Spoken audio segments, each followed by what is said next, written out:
In 2016, one game convinced the entire world that the future of gaming had arrived. 7 years later, its own creators killed it.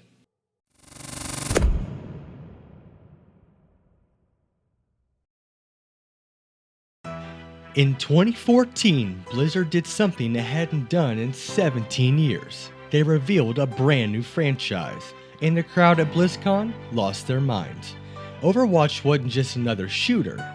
It was Pixar meets Team Fortress, a roster of characters so magnetic that people were making fan art before they played a single match. The cinematics alone had millions of views within days. The opening beta hit 9.7 million players. Launch week, 7 million copies sold. By the end of 2016, Overwatch had won Game of the Year, passed 25 million registered players, and made over $1 billion in its first year. Blizzard hadn't just launched a game, they launched a cultural event.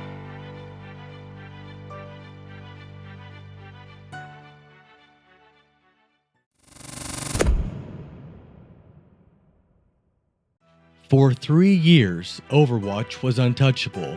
The animated shorts were getting compared to Pixar.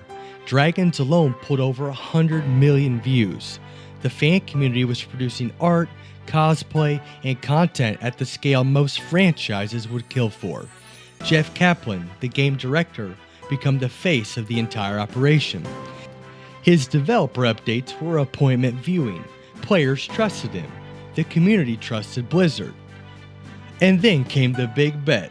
Blizzard launched the Overwatch League in 2018, a franchised esports league modeled after the NFL. 20 teams, $20 million buy-ins each. Billionaire investors, Robert Kraft, Jeff Kaplan. They were selling the idea that Overwatch esports would be bigger than traditional sports. And for a moment, it looked like they might be right. Gonna have to re-engage right now. Shadowburn with the Graviton Surge. Dante nearly there with one of his own. There we go. It's CC time. Frankie just swinging through. Oh, Poco! Gotta catch them all. Poco, man.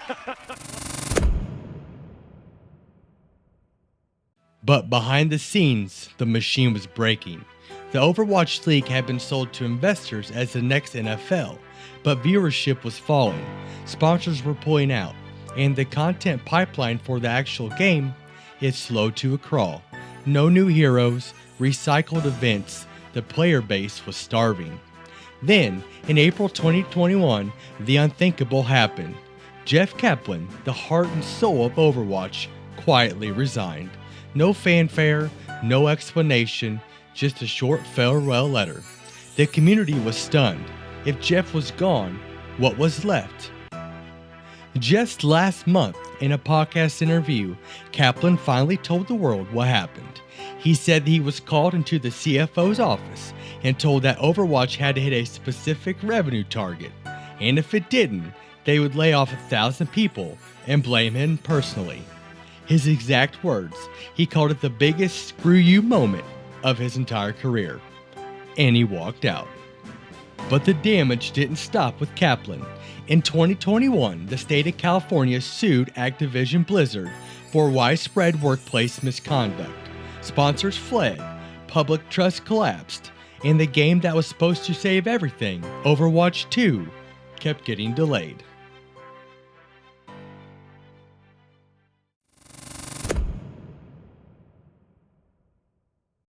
On October 3rd, 2022, Blizzard did something unprecedented.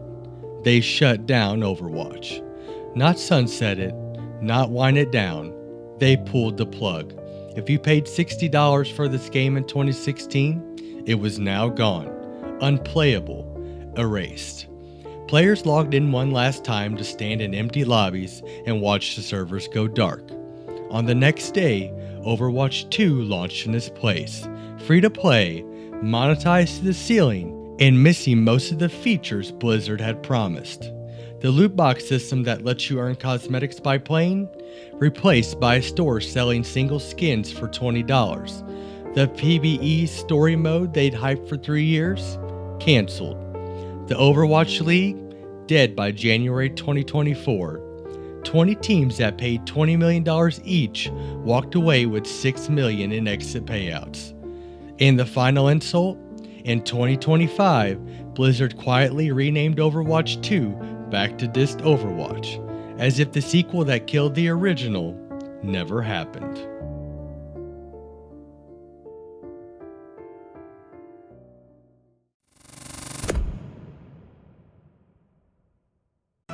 So what's the lesson? Overwatch proves something that the industry keeps forgetting. Characters matter, community matters, trust matters. A game doesn't survive on mechanics alone. It survives because people care about it enough to stay. Jeff Kaplan built that. His team built that. And when the suits decided that $1 billion a year wasn't enough, when they demanded more and threatened 1,000 jobs to get it, a person who cared the most walked away. Overwatch isn't dead. The game still exists. People still play it. Marvel Rivals lit a fire under Blizzard and forced them to start trying again. But the original, the one you paid for, the one that won Game of the Year, that game is gone, and you can't get it back. Overwatch didn't die because players left. It died because the people who made it great were pushed out by the people who saw it as a spreadsheet. The world still needs heroes. This game just lost the ones who were building them.